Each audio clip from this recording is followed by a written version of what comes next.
नमस्कार दोस्तों, बहुत बहुत अभिनंदन है, स्वागत है आपका हमारे YouTube चैनल प्रेसाइज ज्योतिष बाय एस्ट्रो दीपेंद्र शुक्ला में। दोस्तों, जैसे कि हमारी आजकल श्रृंखला चल रही है ग्रह विशेष को लेकर कि कौन सा ग्रह भावों में बैठकर कैसे कैसे फल देगा, इसी पर हमारी चर्चा चल रही है। अभी तक दोस्तों हमने आपको सूर्य, चंद्रमा, मंगल और बुध ग्रह के बारे में जानकारी दी। आज हम पहुंच गए हैं पूरे ग्रहों के जो सबसे नैसर्गिक रूप से शुभ ग्रह देवगुरु बृहस्पति, जो देवताओं के गुरु हैं, जिनकी दृष्टि में अमृत है, उन गुरु के बारे में आपको जानकारी दें कि कैसे वो किन भावों में जाकर अपना फल देते हैं। और चूंकि सबसे शुभ ग्रह हैं, तो अगर पूरी कुंडली में ये स्वयं अकेले मजबूत बैठे हैं तो सारी की सारी कुंडली को खींच के ले जाते हैं। ये उनके अंदर नैसर्गिक रूप से गुण है। तो दोस्तों, बिल्कुल भी देर ना करते हुए हम बोर्ड पर चलते हैं और आपको बताते हैं कि कैसे कैसे किन भावों में बैठकर देवगुरु बृहस्पति किन फलों से हमें अभिसिंचित करेंगे, हमें लाभान्वित करेंगे। दोस्तों, यहाँ पर हमने कालपुरुष के अनुसार मेष लग्न की कुंडली लगाई है। आपकी लग्न कोई भी हो सकती है, हालांकि अभी तो हम आपको मेष लग्न की कुंडली दे रहे हैं। आगे चल के हम आपको समस्त लग्नों पर देवगुरु बृहस्पति और सभी ग्रह के क्या असर होंगे, यह हम आपको बताएंगे। दोस्तों, इस लग्न में यानी मेष लग्न की कुंडली में मंगल ने जो दो भाव दिए हैं देवगुरु बृहस्पति को, पहला भाव दिया है भाग्य भाव का और दूसरा भाव दिया है व्यय भाव यानी खर्चा, हानि। अब इसी प्रकार अगर देवगुरु बृहस्पति अलग अलग भावों में जाएंगे तो कैसे फल देंगे। अब यही देवगुरु बृहस्पति अगर लग्न में आ गए तो लग्न में चूंकि उनको दिशा बल भी प्राप्त होता है, वो दिग्बली हो जाते हैं। तो चूंकि कुंडली के मूल त्रिकोण, इनकी मूल त्रिकोण राशि कुंडली की मूल त्रिकोण भाव में आ गई है, तो यहाँ पर अत्यंत शुभ हो गए मेष लग्न की कुंडली में देवगुरु बृहस्पति। अब अगर भाग्य का स्वामी उठ के लग्न में आ जाएगा तो आप सोच लीजिए कि योगकारी प्लैनेट अगर वो लग्न में आएगा, लग्न माने अपना शरीर, बच्चा बहुत भाग्यशाली हो जाएगा, पिता का बड़ा दुलारा हो जाएगा, पिता का बड़ा मानने वाला हो जाएगा, धर्म को मानने वाला हो जाएगा, धर्म में अटूट श्रद्धा होगी, विदेश यात्राएं खूब करेगा और विदेश यात्राओं का शौकीन होगा। यहाँ पर बैठकर यहाँ से एक दृष्टि डाली पंचम भाव पर। पंचम भाव कुंडली का मूल त्रिकोण होता है और यहाँ पर जब लग्न से बैठकर पंचम पर दृष्टि डालेंगे तो सबसे पहली बात कि वो पुत्र प्राप्ति का योग बना देंगे। दूसरी चीज, पेट बड़ा साउंड हो जाएगा। लव रोमांस में अगर किसी लड़की से अफेक्शन में आ गया या अगर ये लड़की है और किसी लड़के के साथ आ गई तो उसका प्यार विवाह में परिणित हो जाएगा। यहाँ पर अनसर्टेन गेन्स उसको बहुत मिलेंगे, यानी जिसको कहते हैं ना औचक लाभ, अकस्मात धन लाभ होना। यहाँ से दृष्टि डाली सप्तम भाव पर। सप्तम भाव पर दृष्टि जाने से दाम्पत्य जीवन बड़ा सुखमय रहेगा। जो भी लड़की या लड़का उसको मिलेगा वो उसको बहुत प्रेम करने वाला होगा, पार्टनरशिप में बड़ा साउंड रहेगा। और सबसे बड़ी चीज़ ये है कि पत्नी के साथ उसकी बहुत अच्छी एक बॉन्डिंग होगी, डेली वेजेस की कभी कोई कमी नहीं होगी, उसके पास धन प्रचुर मात्रा में रहेगा। अब यही देवगुरु बृहस्पति अगर उठ के दूसरे भाव में आ जाए तो चूंकि कुंडली का ये दूसरा भाव देवगुरु बृहस्पति का कारक भाव होता है, कारक भाव में कोई भी ग्रह जाके और ज्यादा अच्छे फल देने लगता है। दूसरा घर काहे का है हमने पहले भी बता रखा है, धन, वाणी और कुटुंब।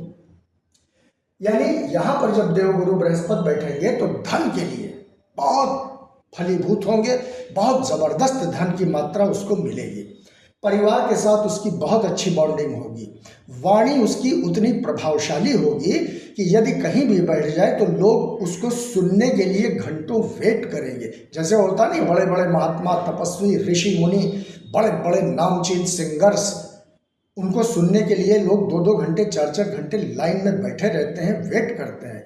अब जैसे पंडित भीमसेन जोशी जब गाना गाते थे तो उनके अंदर कोई तो चुंबकीय आकर्षण होगा कि 10,000 आदमी पिन ड्रॉप साइलेंट होके उनको सुन रहा है।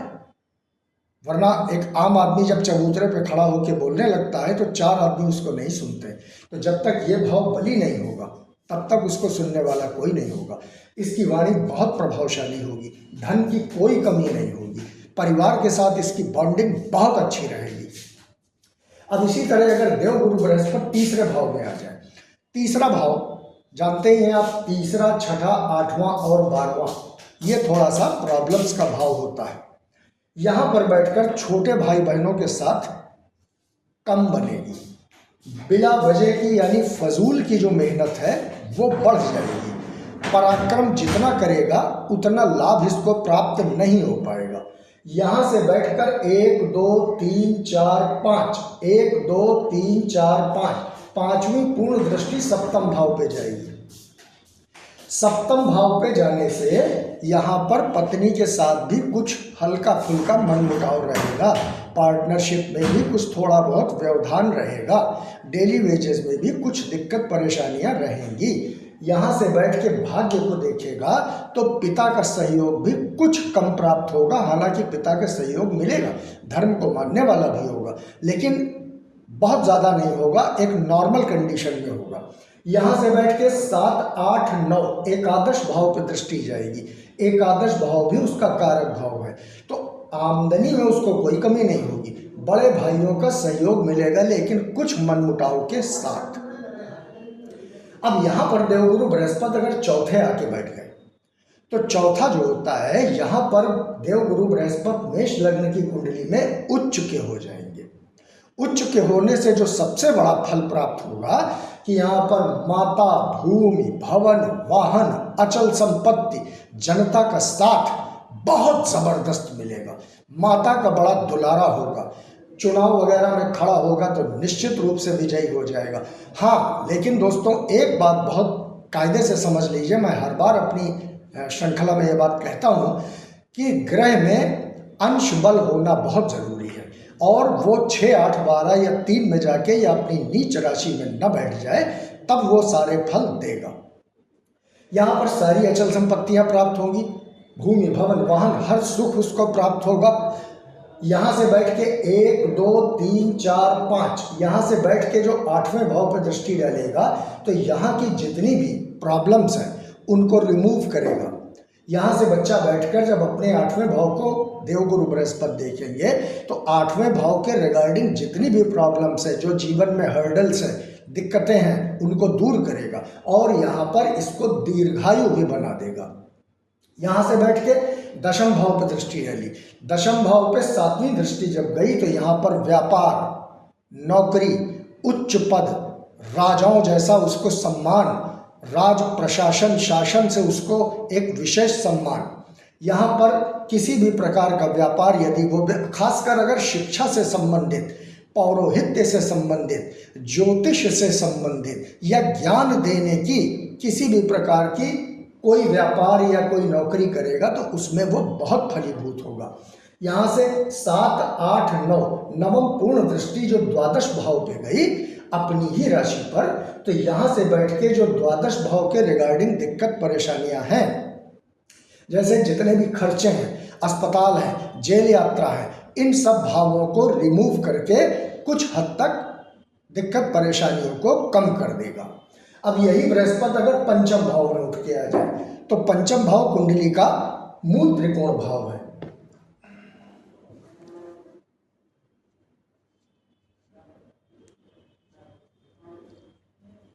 यहां पर बैठकर देवगुरु बृहस्पति पहला काम तो करेंगे, पुत्र प्राप्ति का योग बना देंगे।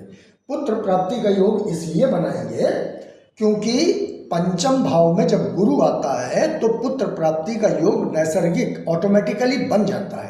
पेट बहुत अच्छा रखेंगे, शिक्षा बहुत अच्छी होगी, निर्बाध। यहाँ से बैठ के 1 2 3 4 5 यानी जो 5वीं पूर्ण दृष्टि गई वो नवम भाव पर गई, अपनी ही राशि पर, अपनी मूल त्रिकोण राशि पर। यहाँ से भाग्य बड़ा बली हो जाएगा, पिता का सदैव सुख प्राप्त होगा। धर्म बहुत बिल्कुल अटूट श्रद्धा रखिएगा भगवान पर कि जो भगवान आपकी इच्छा हो वैसा आप मेरे जीवन को रचना कर दीजिए। यहाँ से बैठ के 1 और 7 यानी 7वीं पूर्ण दृष्टि एकादश भाव में, ये भी उसका कारक भाव है। आमदनी कभी कम नहीं होगी, पैसे की कोई कमी उसको कभी नहीं होगी। यहाँ से बैठ के लग्न पर दृष्टि डाली। लग्न इतना चमत्कारी और चमकीला बना देगा और इतना बुद्धिमान बना देगा कि जो भी निर्णय करेगा, जहाँ भी बैठेगा, वहाँ पर इसका एक विशेष मान सम्मान प्राप्त होगा। यहाँ पर बड़े भाइयों से भी बहुत अच्छी उसको एक सहयोग मिलेगा और बड़े भाइयों का सानिध्य बहुत रहेगा। जैसे अक्सर आपने देखा होगा कि 4-5 बड़े भाई हैं और अपने सबसे छोटे भाई को बहुत प्यार करते हैं। अब इसी प्रकार बृहस्पति अगर छठे भाव में उठ के आ जाए, तो चूंकि भाग्य का लॉर्ड उठ के छठे भाव आया है, तो यहाँ से रोग, ऋण, शत्रु, दुर्घटना, मुकदमा, इन सब चीजों में, और पिता को उठा के उसने एक रिपु यानी दुश्मन वाले भाव में रख दिया, तो यहाँ इन चीजों में कुछ बढ़ोतरी कर देगा और पिता के सामने भी वो कुछ परेशानियां डाल देगा। यानी चूंकि जब पिता को उठा के आप छठे भाव रखिएगा तो प्रॉब्लम में आ ही जाएंगे। यहाँ से बैठ के पहली दृष्टि 1, 2, 3, 4, 5 दशम भाव पे गई, तो यहाँ से चूंकि शत्रु ग्रह में बैठ के जब देव गुरु बृहस्पति दशम पर दृष्टि डालेंगे तो व्यापार में, कामकाज में भी कुछ न कुछ व्यवधान के साथ सफलता देंगे। यहाँ से बैठ के यहाँ पर दृष्टि डाली। यहाँ पर एक चीज और बता दें, चूंकि ये 12वीं राशि है, इसके स्वामी स्वयं देवगुरु बृहस्पति हो गए। अगर मंगल में कहीं बल हुआ यानी अच्छे भाव में बैठा हुआ या अंश बल से मजबूत हुआ, 3, 6, 8, 12 में न हुआ, यानी लग्नेश अगर बली हुआ, तो देवगुरु बृहस्पति विपरीत राजयोग में आ जाएंगे और विपरीत राजयोग की कंडीशन में आने से वो यहाँ भी अच्छे फल देना शुरू कर देंगे। समस्त सारे वो फल आपको प्राप्त होंगे जो यहाँ पर न्यून हुए जा रहे हैं। अब यहाँ से बैठ के दूसरे भाव पर दृष्टि डाली। दूसरा भाव धन संचय का भाव है। यहाँ पर समस्त जितने भी धन अगर मंगल बली हुआ तो समस्त चीज़ों में बढ़ोतरी करेंगे, धन भी खूब होगा, परिवार के साथ बॉन्डिंग भी होगी और जितना भी कुटुंब है, जितनी भी वाणी है वो बहुत अच्छी होगी। लेकिन कंडीशन वही है कि विपरीत राजयोग में आना चाहिए और विपरीत राजयोग में आने की पहली कंडीशन है कि लग्नेश का कहीं बलि पड़ा होना चाहिए। अब इसी कंडीशन में अगर देवगुरु बृहस्पति 7वें भाव आ गए, 7वें भाव में आने से पत्नी सुलक्षणा मिलेगी, बहुत अच्छी पत्नी मिलेगी, पार्टनरशिप में बहुत राइजिंग मिलेगी। जैसे तमाम पार्टनर आपने सुने होंगे, हैवलेट एंड पैकर्ड, इस टाइप के जितने भी पार्टनर हैं, इन लोगों ने बड़ा राइज किया, तो यहाँ पर बैठकर पार्टनरशिप में बहुत अच्छी सफलता मिलेगी, पत्नी बहुत अच्छी मिलेगी, सहयोग करने वाली मिलेगी, सुंदर मिलेगी और डेली वेजेस में किसी प्रकार की कमी नहीं होगी। 1, 2, 3, 4, 5 यहाँ से पूर्ण दृष्टि एकादश भाव पर गई। जीवन में समस्त इच्छाओं की पूर्ति होगी, मनोकामनाओं की सारी पूर्ति होगी, बड़े भाइयों से बहुत सहयोग मिलेगा, आमदनी बहुत अच्छी रहेगी, किसी प्रकार से पैसे की कोई कमी नहीं होगी। यहाँ से बैठ के लग्न पर दृष्टि डाली। लग्न बड़ा साउंड होगा, गोरा चिट्टा, बिल्कुल एक जिसको कहते हैं ना ये दूर से चमकने वाला। कुछ लोग होते हैं ना जैसे गौर वर्ण, उन्नत ललाट, बड़ी आंखें, इस टाइप के होते हैं कि जहां भी पहुंच जाए तो उनको एक विशेष दर्जा प्राप्त हो जाता है। यहां से बैठ के 7, 8, 9 तीसरे भाव में दृष्टि डालेगा। यहाँ के रिगार्डिंग जो प्रॉब्लम्स है उनको भी रिमूव करेगा। अब अगर इस कंडीशन में देवगुरु बृहस्पति 8वें आके बैठ जाए तो 8वां तो भाव ही खराब होता है, लेकिन कंडीशन वही है कि अगर विपरीत राजयोग में आ गए, लग्नेश कहीं बली हुआ, तो पहली चीज़ तो यहाँ दीर्घायु बना देंगे। दूसरी चीज़ 8वें भाव के रिगार्डिंग जितनी भी परेशानियां हैं, दिक्कतें हैं, प्रॉब्लम्स हैं, उनको रिमूव कर देंगे। 1, 2, 3, 4, 5 यहाँ से बैठ के जब 12वें भाव पर दृष्टि डालेंगे तो 12वें भाव के रिगार्डिंग जितनी भी प्रॉब्लम्स हैं उनको भी रिमूव कर देंगे। यहाँ से बैठ के दूसरे भाव पर दृष्टि डालेंगे, यहाँ भी सारी दिक्कत परेशानियाँ अगर 8वें भाव से बैठ के एक बन रही हैं तो उनको भी रिमूव कर देंगे। क्यों? क्योंकि वो विपरीत राजयोग में आ गए अगर लग्नेश बली हुआ तो। यहां से बैठ के 7, 8, 9 उच्च राशि में अपनी दृष्टि डालेंगे, यहाँ के रिगार्डिंग भी सारे अच्छे फल देंगे। अब अगर देवगुरु बृहस्पति नवम आ जाए तो ये तो फिर कहना ही क्या है। नवम भाव में स्वयं देवगुरु बृहस्पति आकर अगर बैठ जाए अपनी मूल त्रिकोण राशि में तो फिर बल्ले बल्ले, फिर तो कुछ कहना ही नहीं। यहाँ पर बैठकर सबसे पहले तो धार्मिक बना देंगे, पिता के साथ बहुत अच्छी बात हो जाएगी और किसी भी प्रकार की जो शिक्षा है, उच्च शिक्षा, वो बच्चे को प्राप्त हो जाएगी और कुछ इस तरह की शिक्षा प्राप्त होगी जो दूसरों के पास ना हो। जैसे साइंटिस्ट हो सकता है, यहाँ पर एस्ट्रोनॉट हो सकता है, क्योंकि नवम भाव हवाई यात्राओं का भी होता है। जैसे जो एस्ट्रोनॉट होते हैं वो क्या होते हैं, हर आदमी थोड़ी एस्ट्रोनॉट बन सकता है, उसकी कुंडली में वो योग होगा तभी तो वो एस्ट्रोनॉट बन पाएगा। यहाँ से बैठ के 1, 2, 3, 4, 5 लग्न पर दृष्टि गई, लग्न बिल्कुल चमत्कारी चमकीली हो जाएगी। यहाँ से तीसरे भाव पर दृष्टि गई, तीसरा भाव जागृत हो जाएगा, बच्चा बहुत मेहनती हो जाएगा, पराक्रमी हो जाएगा, दुर्लभ काम करने वाला हो जाएगा। मतलब ऐसे काम जो जल्दी जल्दी कोई ना कर सके। जैसे वो दशरथ मांझी को सुना होगा ना कि 22 साल में उसने पहाड़ काट के रास्ता बना दिया, उस तरह के दुर्लभ काम करने वाला हो जाएगा। 7, 8, 9 पंचम भाव पर दृष्टि जाएगी, पंचम भाव जागृत हो जाएगा, समस्त जितने भी ज्ञान है वो उसको प्राप्त होंगे, पुत्र मिलेगा, पुत्री मिलेगी। यहाँ से बैठ कर तीसरे पर दृष्टि डालेंगे तो मेल चाइल्ड की, जैसे होता नहीं कि भाई कह दिया गया संतान होगी, अब संतान में कन्या हो गई, 4 कन्याएं हो गई तो कन्याएं भी होंगी लेकिन मेल चाइल्ड ज्यादा होगा। अब यही देवगुरु बृहस्पति अगर दशम में आ जाए तो चूंकि ये मेष लग्न की कुंडली है तो यहाँ पर 10 नंबर की राशि आई। अगर कोई और लग्न होती तो यहाँ 10 ना आता, लेकिन इस कुंडली में यहाँ पर देवगुरु बृहस्पति नीच के हो जाएंगे। जब मैं आगे सारी लग्नों पे बताऊंगा तो आपको क्लियर हो जाएगा। अब अगर मेष लग्न की कुंडली में देवगुरु बृहस्पति यहाँ आ जाएंगे तो वो नीच हो जाएंगे। अब पहली चीज, यहाँ पर आपको किसी भी सूरत में पुखराज रत्न नहीं पहनना है। क्यों? क्योंकि अगर आपने पुखराज पहन लिया तो नीच का ग्रह एक्टिवेट हो जाएगा, तो वो समस्त प्रकार की नीचता को एक्टिवेट कर देगा, यानी व्यापार, कर्म, नौकरी, बड़ा पद, हर चीज को नीचता में ले आएगा। यहां से बैठ के 1, 2, 3, 4, 5 अपने कारक भाव पर दृष्टि गई। अगर वो नीचता में बैठा है तो यहाँ भी प्रॉब्लम्स करेगा, कोई सुख आपको नहीं लेने देगा। यहाँ से बैठ के चौथे पे भले ही वो उच्च दृष्टि जा रही है लेकिन यहाँ भी माता, भूमि, भवन, वाहन, अचल संपत्तियां, इन सबसे प्रॉब्लम ही रखेगा। यहाँ से नवम दृष्टि छठे भाव पर गई, छठे भाव के रिगार्डिंग रोग, ऋण, कर्जा, दुर्घटना, मुकदमा, यहाँ पर बच्चा हमेशा कर्जदार रहेगा। उसके पास जब आमदनी नहीं होगी तो कर्जे के लिए वो हमेशा आतुर रहेगा, इसलिए यहाँ पर पुखराज मत पहनिए। अब अगर यहाँ पर आकर बैठ गए तो यहाँ पर यानी एकादश भाव में, तो ये तो उनका कारक भाव है, ये तो बहुत अच्छे फल देगा। यहाँ पर आमदनी इतनी हो जाएगी कि मतलब जिस काम में हाथ डालेगा उसमें पैसे ही पैसा, पैसे ही पैसा। बड़े भाइयों के साथ बहुत अच्छा सहयोग मिलेगा। 1, 2, 3, 4, 5 तृतीय भाव के रिगार्डिंग जितनी दिक्कत परेशानियां हैं उनको रिमूव करेगा। यहाँ से बैठकर पंचम भाव पर दृष्टि डाली, पंचम भाव के रिगार्डिंग सारे शुभ फल देगा, पुत्र प्राप्ति का योग बनाएगा, शिक्षा बहुत अच्छी होगी, यहाँ पर अनसर्टेन गेम्स होंगे, यहाँ पर जिसको कहते नहीं कि मतलब अगर लव रोमांस हो गया तो उसमें विजयी हो जाएगा। यहाँ से बैठ के 5, 7, 8, 9 यहाँ पर नवी दृष्टि डालेगा एकादश भाव से बैठ के, तो पत्नी को बड़ा बल दे देगा, यानी पत्नी बड़ी धार्मिक होगी और जैसे होता नहीं कि पत्नी के भाग्य से पति का भाव जागृत हो जाएगा, उसका भाग्य जागृत हो जाएगा। अब यही देवगुरु बृहस्पति अगर कुंडली के 12वें भाव आकर बैठ जाए, अपनी राशि में बैठे हैं, अगर विपरीत राजयोग जागृत हुआ तो यहाँ के अकॉर्डिंग सारे फल दे देंगे।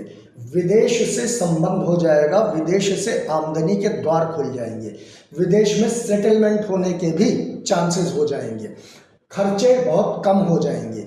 लेकिन अगर विपरीत राजयोग की कंडीशन में नहीं है तब फिर खर्चे भी बहुत होंगे, सारी जिंदगी बच्चा बेचारा कमाता ही रहेगा और अपने खर्चों से उर्ण नहीं हो पाएगा, ऊपर नहीं आ पाएगा। अस्पताल के खर्चे बहुत होंगे, कभी कभी ये भी हो सकता है कि कोई आरोप लग जाए। यहाँ से बैठ के 1 2 3 4 5 चौथे भाव पर दृष्टि गई, यहाँ भी खर्चे होंगे। माता यानी भाग्य और खर्चों को उठा के माता की तरफ जब देखा तो माता के रिगार्डिंग भी खर्चे ही होना शुरू हो जाएंगे। यहाँ से बैठ के छठे भाव पर दृष्टि डाली, यहाँ भी प्रॉब्लम्स ही क्रिएट करेगा। 7 8 9 आठवें भाव पर दृष्टि डाली, यहाँ भी दिक्कत, परेशानियां, हर्डल्स, प्रॉब्लम, इन सब चीज़ों को देगा ही देगा। तो दोस्तों इस कंडीशन में ग्रह वही होता है, अपने अलग अलग भावों में जाकर कैसे फल देता है ये जानना बहुत ज़रूरी है। दूसरी चीज़, अगर आप इस कुंडली में पुखराज पहनना चाहते हैं तो यहाँ पहन सकते हैं, यहाँ पहन सकते हैं, यहाँ पहन सकते हैं, यहाँ पहन सकते हैं, यहाँ पहन सकते हैं, यहाँ पहन सकते हैं, यहाँ भी पहन सकते हैं। बस आप यहाँ नहीं पहन सकते, यहाँ नहीं पहन सकते, यहाँ नहीं पहन सकते और यहाँ नहीं पहन सकते। क्यों?